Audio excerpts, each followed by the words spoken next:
Okay. Welcome आप सभी का। आज अपना जो सेक्शन है उसमें अपन बात करने वाले हैं फाइबर यील्डिंग प्लांट्स का सेक्शन रहेगा। और पहला आज का जो क्लास है उसमें अपन कॉटन के बारे में डिस्कस करेंगे। तो लास्ट वीडियोस की तरह ही ये वीडियो भी काफ़ी इम्पोर्टेंट रहने वाला है, क्योंकि कंपटीशन एग्जाम के रिगार्डिंग जितने भी क्वेश्चन यहाँ से बन सकते हैं ऑलमोस्ट सारे जो कंटेंट हैं वो आपको इस क्लास में मिल जाएंगे। तो चलिए स्टार्ट करते हैं। फाइबर यील्डिंग प्लांट, जो कि इकोनॉमिक बॉटनी के अंदर एक अच्छा सा सेक्शन है।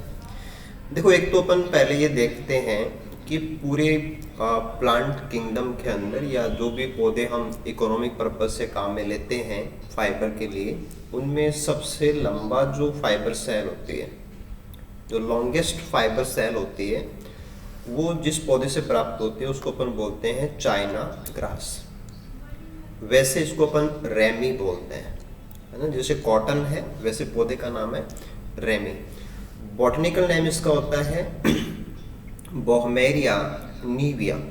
और फैमिली की बात की जाए तो ये यूट्रिकेसी से बिलोंग करता है। और एक चीज़ ये भी होती है कि जो भी फाइबर होगा या क्वेश्चन में जो भी फाइबर आएगा उसमें ये भी पूछा जाता है कि कौन सा फाइबर कहाँ से प्राप्त होता है, यानी कि वो प्लांट के कौन से पार्ट से प्राप्त होता है।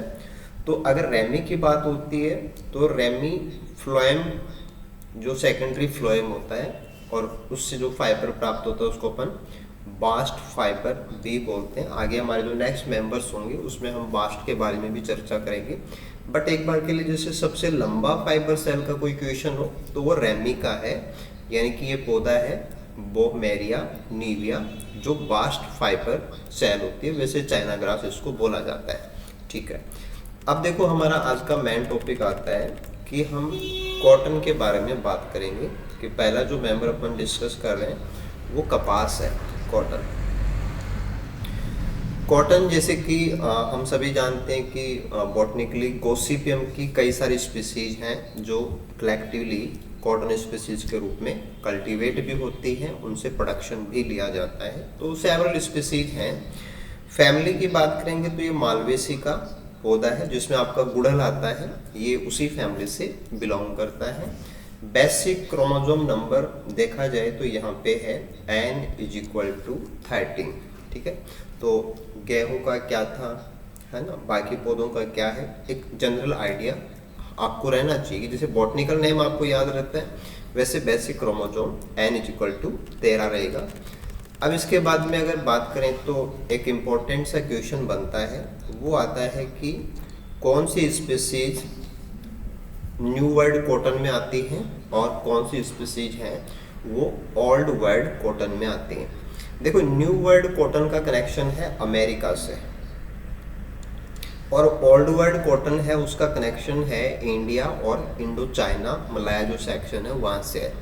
तो न्यू वर्ल्ड के अंदर जैसे मक्का आएगा तो मक्का भी एक न्यू वर्ल्ड क्रॉप है ना। जैसे कॉटन है तो कॉटन की कुछ वेराइटीज ओल्ड वर्ल्ड कॉटन के नाम से जानी जाती है, कुछ न्यू वर्ल्ड के नाम से जानी जाती है। तो अगर हम न्यू वर्ल्ड कॉटन की बात करेंगे तो आपको ध्यान देना है कि दो स्पीसीज हैं। एक तो है गोसिपियम की स्पीसीज हिरसुटम और दूसरी स्पीसीज है बारबाडेंस। तो ये दोनों न्यू वर्ल्ड कॉटन में आती है, ध्यान देना, हिरसुटम और बारबाडेंस। ठीक है, अब ये कौन से सेक्शन से बिलोंग करते हैं, ये एक अच्छा लेवल है क्वेश्चन का कि ठीक है आपको पता है, ऑलमोस्ट सभी स्टूडेंट्स को पता है कि भाई ये स्पीसीज न्यू वर्ल्ड कॉटन में आती है, ये ओल्ड वर्ल्ड में आती है। बट ये कौन से सेक्शन से बिलोंग करता है तो इसको सेक्शन वाइज बताएंगे। तो ये हिरसुटा से बिलोंग करते हैं, यानी कि जो न्यू वर्ल्ड कॉटन की स्पीसीज हैं वो हिरसुटा सेक्शन से बिलोंग करती है, पहली बात। दूसरी बात ये है कि जो हिरसुटा कॉटन जो वेराइटीज हैं वो साइटोलॉजिकली कैसी होती है, टेट्राप्लॉइड होती हैं। तो ये भी अगेन एक हाई लेवल एक एंगल हो जाता है क्वेश्चन का कि मोस्टली जगह पे आपको ये बात क्लियर नहीं हो पाती है। तो हिरसुटा से बिलोंग करते हैं न्यू वर्ल्ड कॉटन की स्पीसीज, चाहे वो हिरसुटम हो चाहे वो बारबाडेंस हो। और जेनेटिकली बात करेंगे तो ये टेट्राप्लॉइड होते हैं। ऐसे अपन बात कर सकते हैं कि जो हमारे ओल्ड वर्ल्ड स्पीसीज हैं उसमें नाम आएगा आर्बोरियम स्पीसीज का। और ऐसे एक नाम आएगा हर्बेशियम बर्बेशियम स्पीसीज का। तो गोसिपियम आर्बोरियम और गोसिपियम हर्बेशियम जो स्पीसीज है, ये एच है हर्बेशियम, तो ये दोनों हर्बेशिया सेक्शन से बिलोंग करते हैं। जैसे हिरसुटम हिरसुटा से बिलोंग करता है, हर्बेशियम है वो हर्बेशिया से बिलोंग करता है। कंपैरिजन क्या रखना आपको कि ये डिप्लॉयड होते हैं। तो वैसे भी आपको ध्यान रह जाएगा कि जो न्यू वर्ल्ड कॉटन स्पीसीज हैं वो टेट्राप्लॉयड हैं, जो ओल्ड वर्ल्ड कॉटन स्पीसीज है वो डिप्लॉयड स्पीसीज हैं।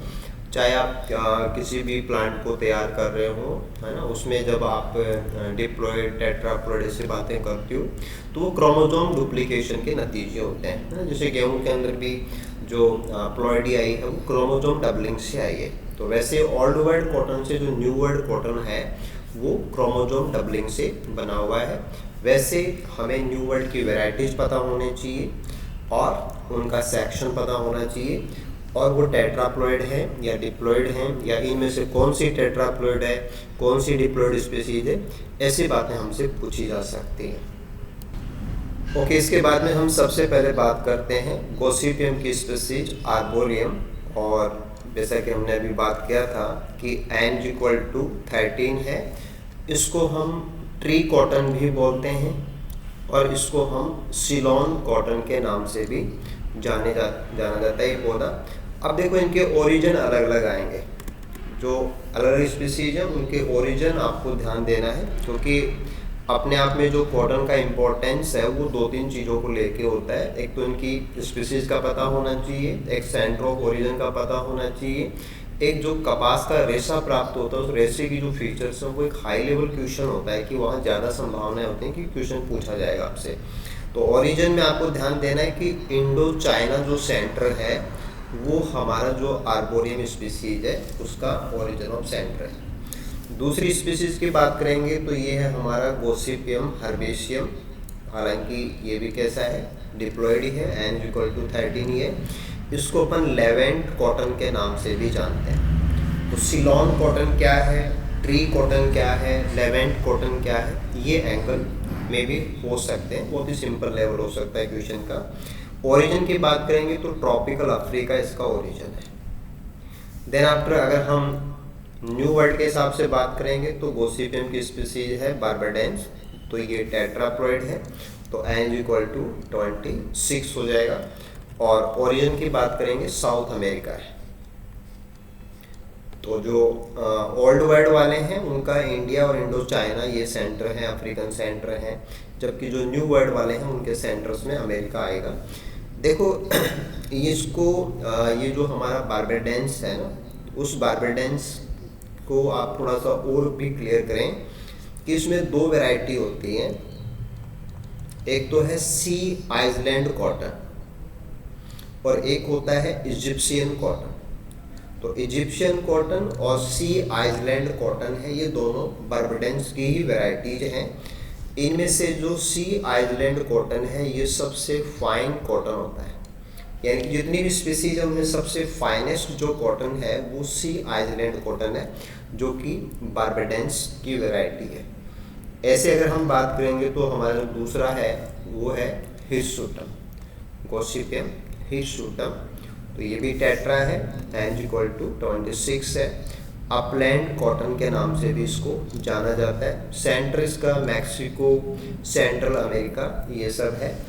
और अगर कल्टीवेशन के हिसाब से बात करेंगे तो जो हमारा न्यू वर्ल्ड कॉटन है वो ज़्यादा उसका जो फाइबर है उसकी वैल्यू ज़्यादा है, तो ओल्ड वर्ल्ड कॉटन है वो ज़्यादा खेती होती है।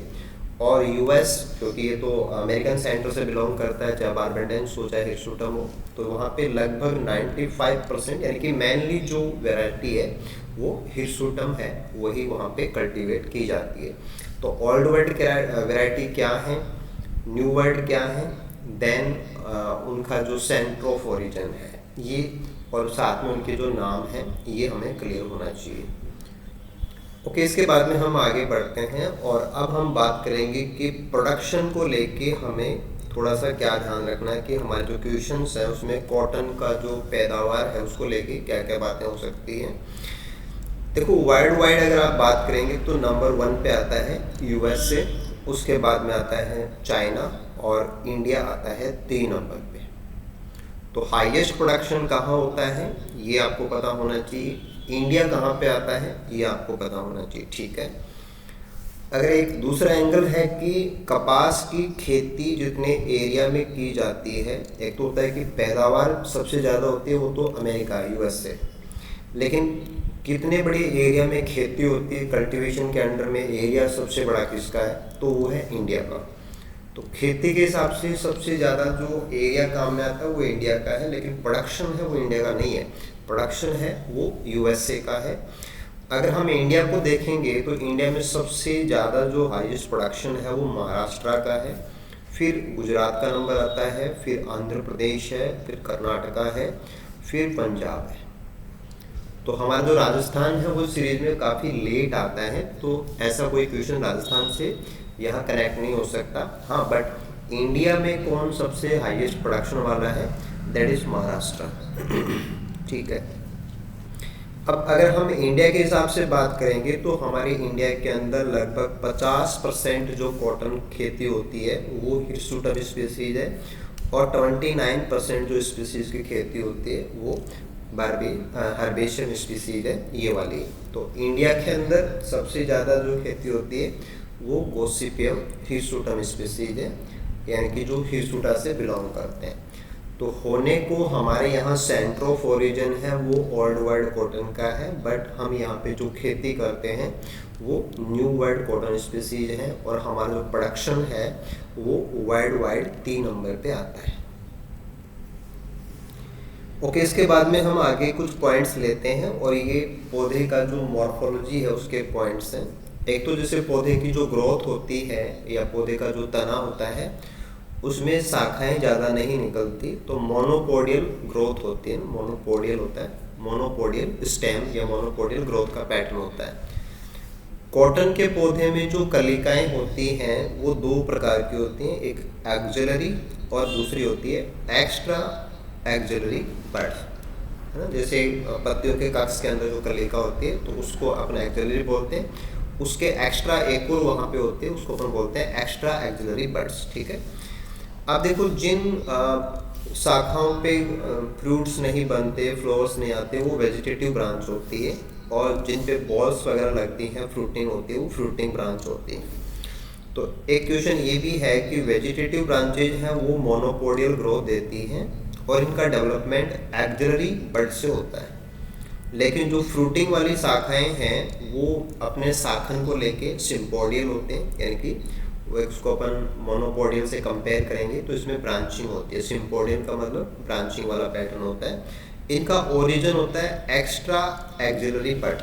तो ये थोड़ा सा ध्यान देने वाली बात है कि कपास के पौधों में 2 प्रकार की कलिकाएं होती हैं, एक एक्सिलरी, दूसरी एक्स्ट्रा एक्सिलरी।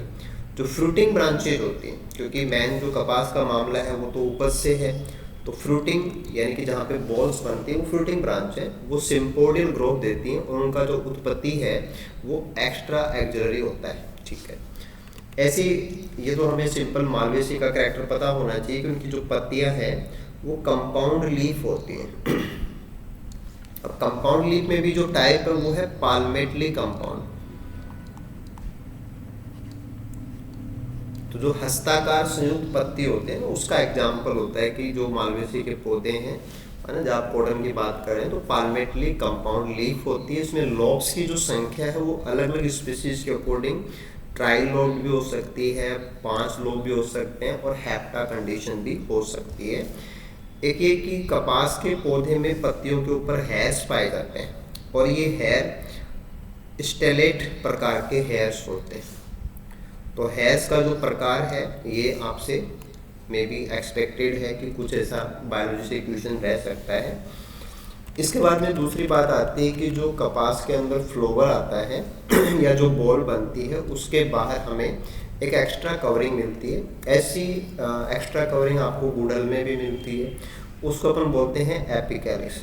तो मालवेसी के पौधे अगर आपने तैयार किए हैं तो आपको एपिकैलिक्स का वो ध्यान रह जाएगा। कैलिक्स से भी बाहर जो कवरिंग होती है उसको अपन एपिकैलिक्स बोलते हैं।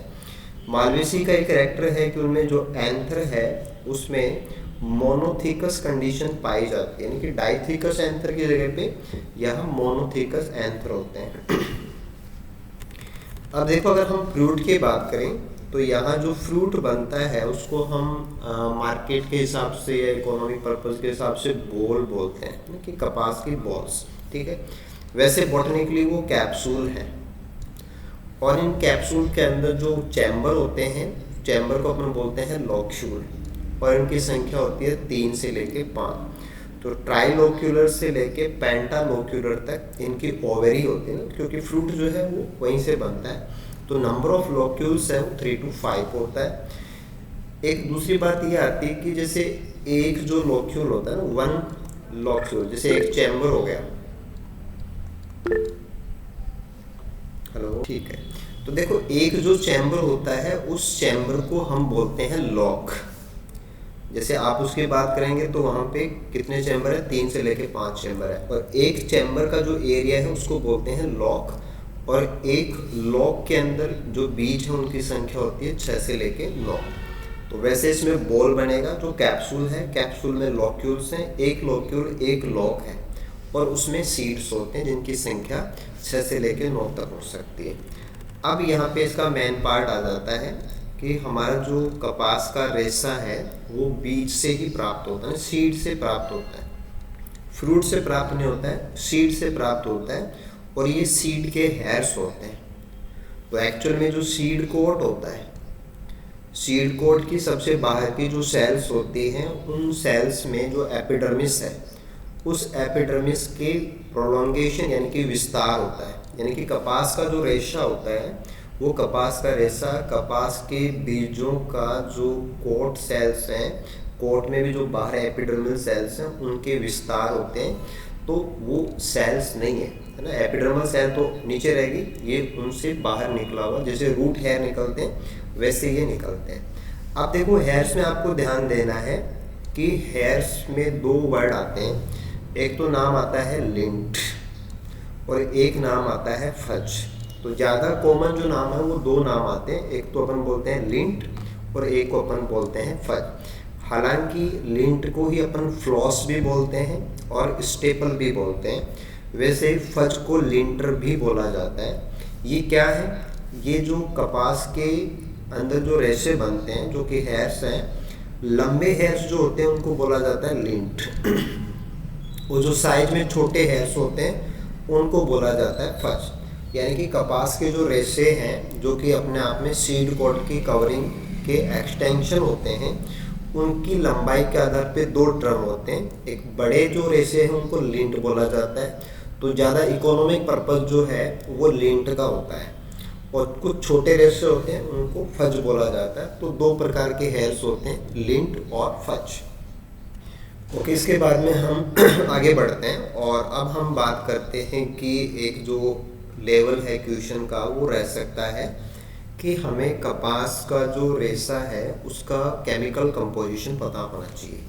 तो वैसे तो क्या है कि इसके अंदर सेलुलोज की मात्रा बहुत ज़्यादा होती है, 94%। आप छोटी किताब उठा के देखें उसमें लिखा आता है कि ये 100% सेलुलोज के बने होते हैं, जो गलत बात है। 94% सेक्शन है वो सेलुलोज का होता है। इसके अलावा पैक्टिक कंपाउंड्स होते हैं 0.9%, प्रोटीन होता है 1.3%, एस का मतलब मिनरल्स होते हैं 1.2%, वैक्स होता है 0.6% और सुगर्स भी होते हैं 0.3%। तो सबसे बड़ा जो प्रपोर्शन है वो सेलुलोज का ही होता है, लेकिन सेलुलोज के अलावा जो बाकी चीज़ें हैं वो भी पाई जाती है। मैक्सिमम जो प्रपोर्शन है वो 100 नहीं मानेंगे, 94% के अकॉर्डिंग आपको आंसर देना है। ऐसे हम बात कर लेते हैं कि कपास की खेती के लिए जो जलवायु की आवश्यकता होती है या किस प्रकार का आपको वातावरण चाहिए। तो क्लाइमेटिक कंडीशन जो कि कल्टीवेशन से जुड़ी हुई होती हैं।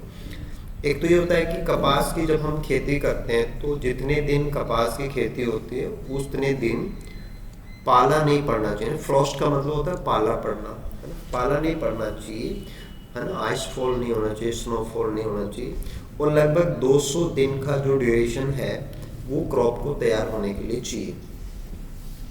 वैसे क्या है कि आपको टेम्परेचर वाइज बात करेंगे तो एक ट्रॉपिकल प्लांट है, और ट्रॉपिकल प्लांट्स जो होते हैं उनको अपनी ग्रोथ के लिए जो टेम्परेचर है वो 25 डिग्री से ज़्यादा चाहिए होता है ना। चावल भी ऐसा ही है, कपास भी ऐसा ही है। तो 21 से लेकर 43 डिग्री सेंटीग्रेड तक टेम्परेचर रेंज होती है इसके लिए, और रेनफॉल भी इसको चाहिए, यानी कि लगभग 100 सेंटीमीटर रेनफॉल की इसको रिक्वायरमेंट होती है।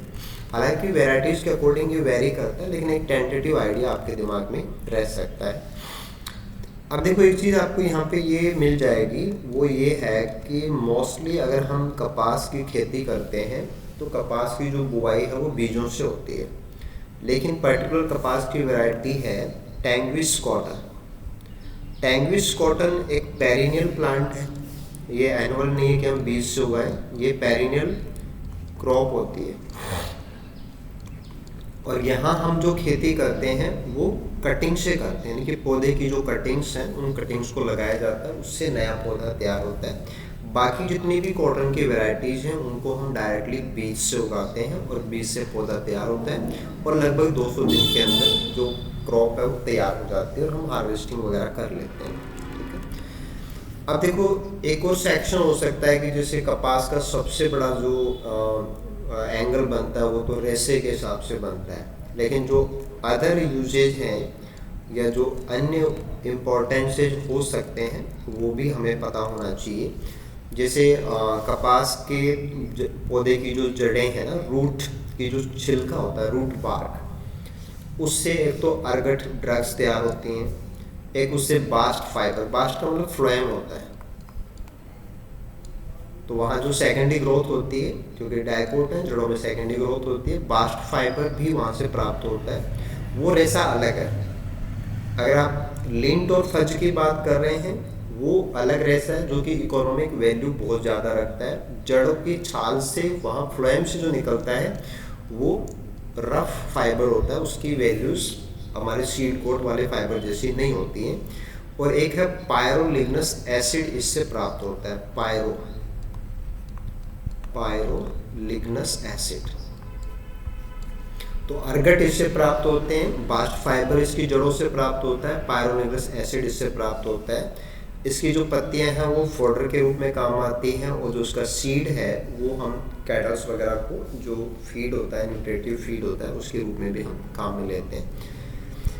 इसके बाद में अगर हम हमारा जो फाइबर है उस फाइबर की प्रोसेसिंग से जो प्रोडक्ट्स बनाते हैं, प्रोडक्ट्स के रिगार्डिंग भी मेंशन हो सकता है कि एक पर्टिकुलर कॉटन की वैरायटी है जिसको अपन बोलते हैं मर्सिराइज्ड कॉटन।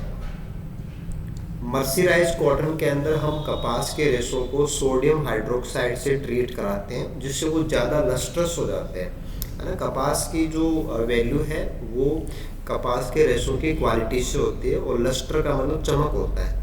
तो ज़्यादा चमकीली जो रुई है वो सोडियम हाइड्रोक्साइड के ट्रीटमेंट से प्राप्त होती है। ऐसे जो वाटरप्रूफ कॉटन है, तो ऐसे कॉटन क्लॉथ या ऐसे कॉटन आइटम्स जो वाटर रेजिस्टेंस हो या वाटरप्रूफ हो, वहाँ उनको तैयार करने के लिए कॉटन के जो फाइबर हैं उनकी सोडियम या अमोनियम स्टीरेट, जो स्टेरिक एसिड होता है ना, उसके एनायन को अपन स्टीरेट बोलते हैं, और एल्यूमिनियम एसीटेट से रिएक्ट कराया जाता है। तो मॉडिफिकेशन है ना, कपास का जो सिंपल रेशा होता है उसको अपन मर्सिराइज्ड कॉटन में भी कन्वर्ट कर सकते हैं, उससे हम वाटरप्रूफ कॉटन भी बना सकते हैं, लेकिन कैसे बनाएं वो पता होना चाहिए। ऐसे हम उससे एब्जॉर्बेंट कॉटन भी बना सकते हैं। एब्जॉर्बेंट कॉटन जो कि जो मॉइस्चर उसको अच्छे से सोख ले, पानी को अच्छे से सोख ले, तो वहाँ हमें क्या करना पड़ता है कि जो कपास के रेशों में ऑयल है, वैक्स है, उसको हटाना पड़ता है। तो बिल्कुल से ऑयल और वैक्स फ्री जो कॉटन फाइबर होते हैं वो एब्जॉर्बेंट के रूप में काम में आते हैं। मर्सिरीज जो कॉटन है वो अपने लस्टर वैल्यू हाईएस्ट रखता है, वो सोडियम हाइड्रोक्साइड ट्रीटमेंट का रिजल्ट होता है, और हम इससे वाटरप्रूफ कॉटन है वो स्टेरिक एसिड और एल्यूमिनियम एसीटेट के ट्रीटमेंट से बना सकते हैं। ओके, इसके बाद में हम आगे बढ़ते हैं, और अब अपना जो नेक्स्ट पार्ट है वो है कि कॉटन को हम प्रोसेस कैसे करते हैं। प्रोसेस करने का मतलब है कि जो हम खेत से उपज लेते हैं वो तो हम वहाँ से बॉल्स को कलेक्ट करते हैं, और बॉल्स को बाद में प्रॉपर जो उसकी मिलिंग प्रोसेस है वो कैसे होती है, इनकी फाइन उसे रेसा बनाने तक क्या क्या स्टेप्स होती हैं। तो ये क्वेश्चन में पूछा जा सकता है, क्योंकि हमें जैसे एक क्वेश्चन चाय का आता है कि चाय के अंदर प्रोसेसिंग है ना, वो बहुत बार पूछी जाती है। वैसे कपास के अंदर प्रोसेसिंग के जो स्टेप्स हैं वो क्या क्या हैं, ये अपन को थोड़ा सा आइडिया होना चाहिए। तो अगर हम प्रोसेसिंग की बात करेंगे तो उसमें कुछ टेक्निकल नाम आते हैं, जैसे कि गिनिंग। गिनिंग का मतलब होता है कि हम लिंट और जो फज है ना, उनको अपन रिमूव करते हैं, कि जो हटाना जो होता है कि सीड तो अलग रह जाएगा, और सीड के ऊपर जो रेसे हैं, छोटे बड़े रेसे है ना, लिंट और फज, उनको उसमें से निकालना, इसको अपन बोलते हैं गिनिंग। और गिनिंग के बाद में ऐसे एक वर्ड आएगा, वो है बॉलिंग। बॉलिंग का मतलब हो जाएगा कि जो बड़े वाले रेसे हैं, लिंट हेयर्स, उनके अपन बंडल्स बनाते हैं, उनके गुच्छे बनाते हैं। ऐसे ही है पिकिंग। पिकिंग का मतलब होता है beating and ploughing of balls, यानी कि जो पूरा गुच्छा बनेगा उसको अच्छे से बीटिंग करना, यानी कि चोट देना और उसको फ्लप करना। ऐसे ऐसे आता है लैपिंग। लैपिंग का मतलब है उसकी बड़ी बड़ी शीट बनाना।